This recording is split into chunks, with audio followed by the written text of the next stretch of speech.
एक भेड़िया अकेला बैठा था। चेहरे पर थकान, लेकिन आंखों में एक चालाक चमक थी, कुछ ऐसा सोचने की जो बाकी जानवरों के बस की बात ना हो।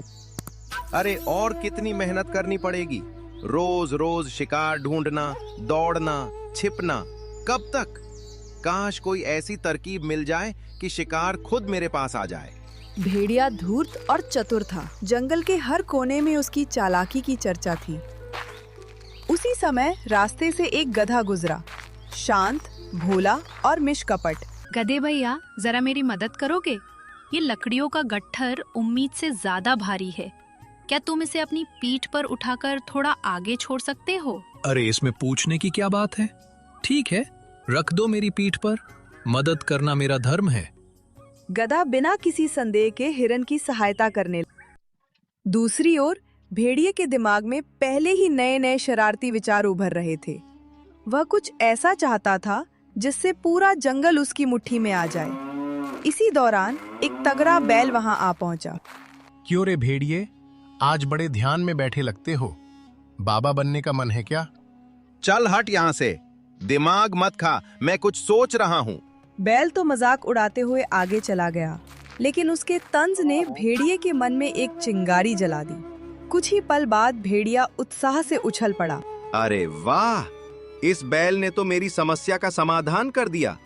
अगर मैं जंगल में बाबा बन जाऊं, तो सब जानवर मेरे आगे पीछे घूमेंगे, मेरी सेवा करेंगे और शिकार तो खुद मेरे पास चला आएगा। अगले ही दिन दृश्य पूरी तरह बदल गया।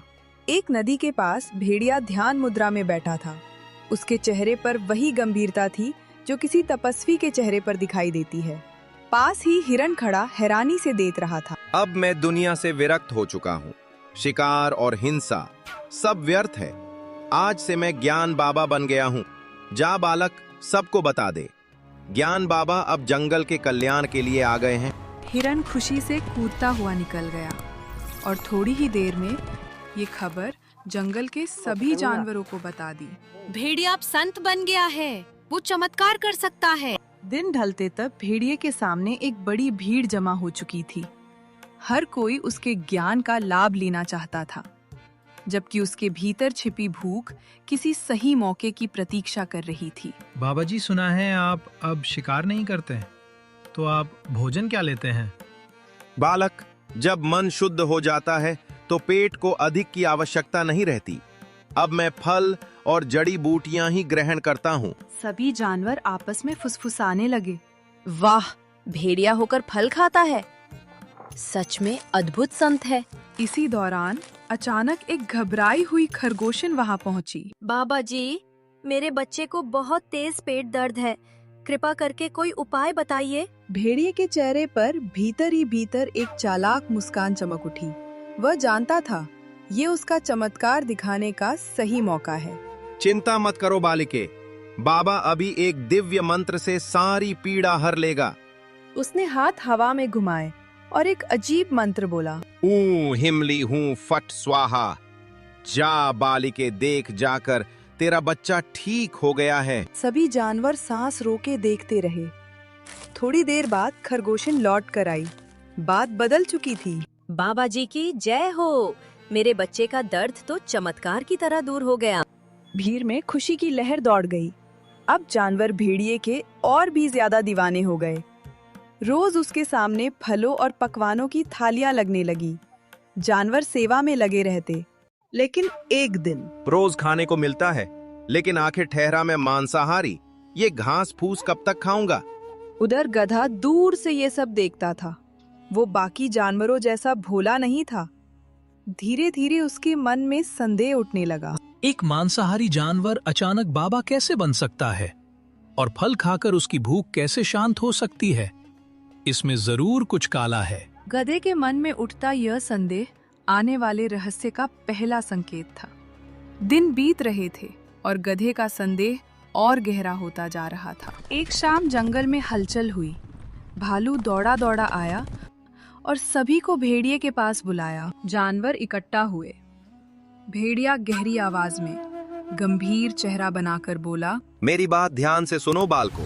ध्यान में मुझे एक भयानक दृश्य दिखा है। एक रहस्यमयी शैतान इस जंगल में घूम रहा है। वो किसी भी समय हमला कर सकता है। जानवरों के चेहरे पर दहशत फैल गई। तुम सब सतर्क रहो, मैं इस दुष्ट शक्ति का निवारण ढूंढ रहा हूँ। सभी जानवर भय से कांप उठे, पर गधे का मन अब और भी बेचैन हो गया। धीरे धीरे जंगल से जानवर गायब होते जा रहे थे। ये सब देखकर गधे के मन में एक सवाल उठा। ये सब भेड़िया बाबा के कहने के बाद ही तो जानवर गायब होने लगे हैं।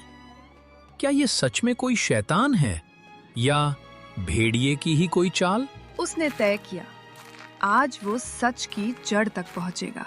उस रात जंगल में अजीब सी खामोशी थी। चांद की रोशनी हल्की हल्की धरती पर गिर रही थी। पत्तों की सरसराहट के अलावा कोई आवाज नहीं थी।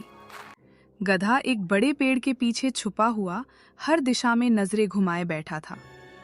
कुछ देर बाद सूखे पत्तों पर कदमों की आवाज सुनाई दी। गधे का दिल तेजी से धड़कने लगा।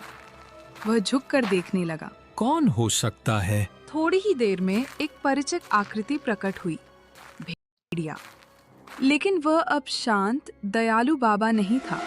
उसकी आंखों में भूख थी, वही असली मांसाहारी भूख जो वह सबके सामने छिपा रहा था। तो यही असली रूप है, दिन में बाबा और रात में शैतान। भेड़िया झाड़ियों की ओर बढ़ा, जहां एक छोटा खरगोश रास्ता भूलकर बैठा कांप रहा था। बाबा जी, यहाँ बहुत अंधेरा है, मैं रास्ता भूल गया हूँ। क्या आप मुझे घर ले चलेंगे? चलो बालक, मैं तुम्हें मोक्ष का रास्ता दिखाता हूँ। भेड़िया उसे झाड़ियों की गहराई में ले गया और एक झटके में उसका शिकार कर लिया। गधे की आंखें अविश्वास से फैल गईं। उसके सारे संदेह सच साबित हो चुके थे। यही तो है वो शैतान जो सबको डराता है और खुद ही जानवरों का शिकार करता है। गधे ने गहरी सांस ली।